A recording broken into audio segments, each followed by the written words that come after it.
Surprise, I didn't think I was going to be up this quick. South by Southwest, Flex. Woohoo! All right. So first of all, just want to say thank you for having us here. This has actually been really cool because I know a lot of the founders in the room. I thought I knew what everyone did. I did not, actually. So no, this has been awesome. My name is Dre. I'm the CEO of Opnr. Opnr is a music tech platform that basically connects independent musicians with opening concert slot opportunities. You can go to the next slide. So first, let's talk a little bit about the problem. I'm pretty sure that every person in this room knows at least one musician, and I'm sure probably some of you have even seen their ascent, sometimes to stardom.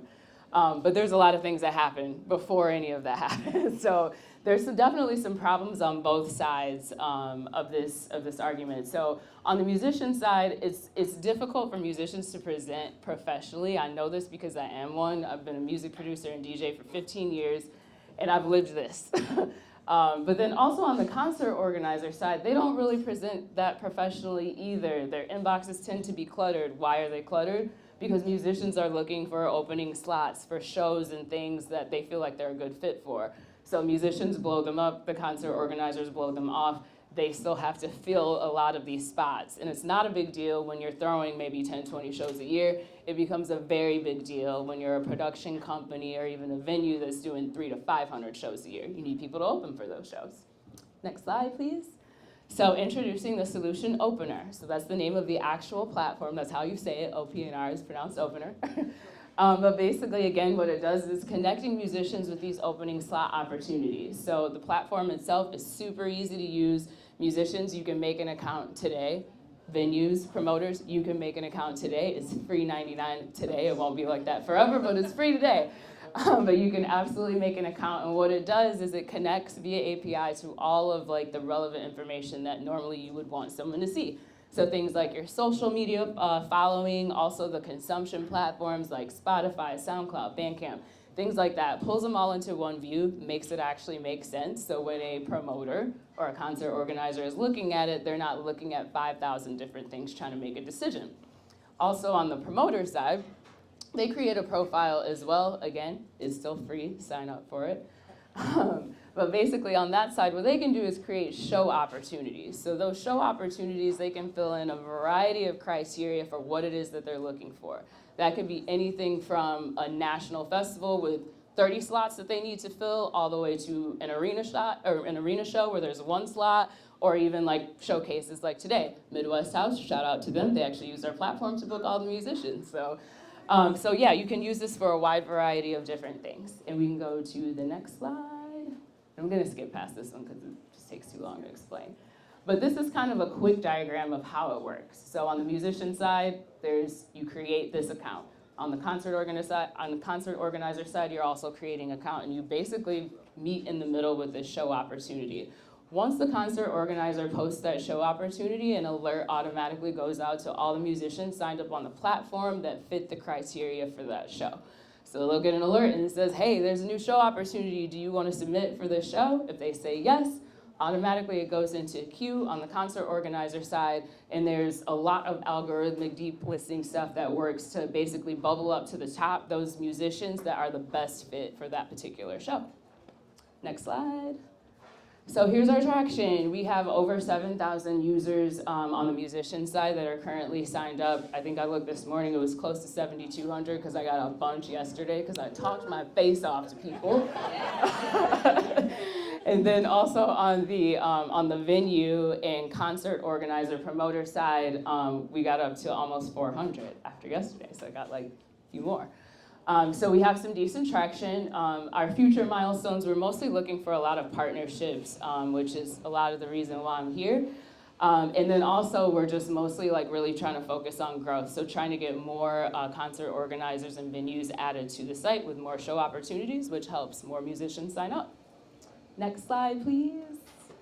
So this is kind of our total addressable market. It's pretty big. It's also really difficult to calculate because most independent musicians have another job. So you can't look at the tax code to try to find out if they are one. But you can get some basics just kind of looking at how other platforms work. So even something like SoundCloud, they've got over 20,000 users that have active musician accounts. So that alone kind of gives you an idea of what the market looks like globally. Next slide, please. And then our go-to-market strategy, which we've technically already gone to market. We've been in market now for at least 2 years. And there's, again, some things that we're really looking for, and it's mostly just really around like the partnership space. But we're always looking for artists to be signing up for the platform, because the more artists that we have on the platform, the more concert organizers have to choose from. Next slide, please. This is the ask. It's very specific. I'm looking for $2 million. I just started raising capital last week. Here's exactly how it's going to be used. So mostly what I'm looking for, we need marketing dollars. Like, we really need to have some solid festival partnerships heading into the next couple of years. So that is primarily what I'm looking for. And also we need some cash to build out the rest of the team. My other ask, I'm looking for a CTO. I can't handle that work anymore because I now have a million other things to do. So that is a spot that I'll be looking to be filling. Next slide, please.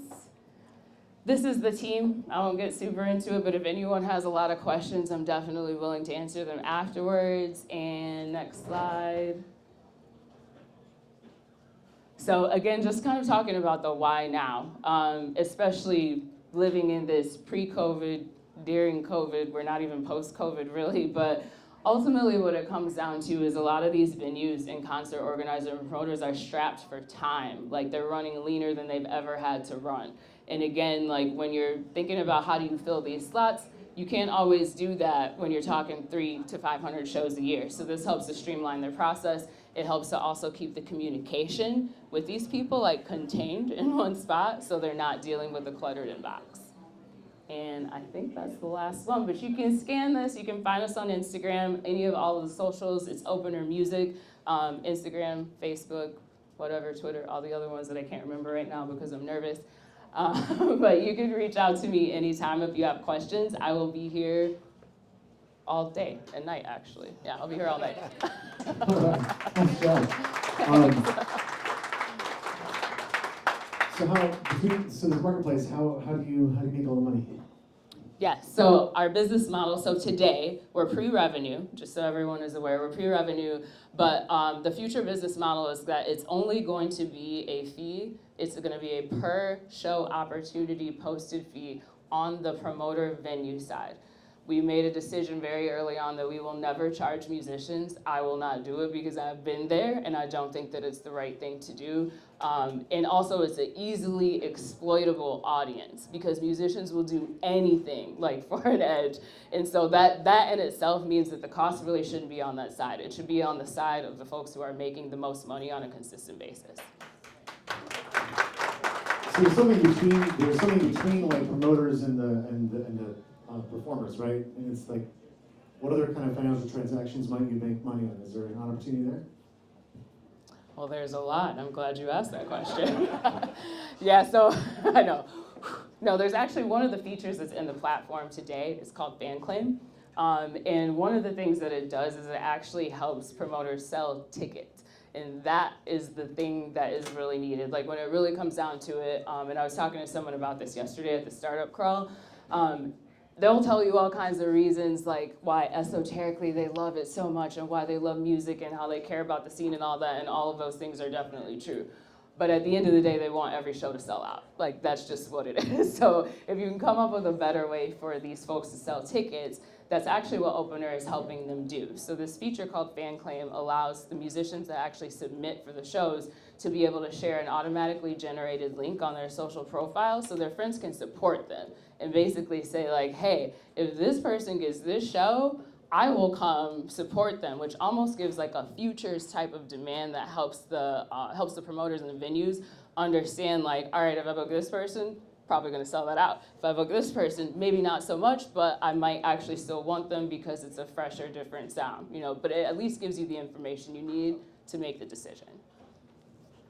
Cool, thank you. How are we doing on time?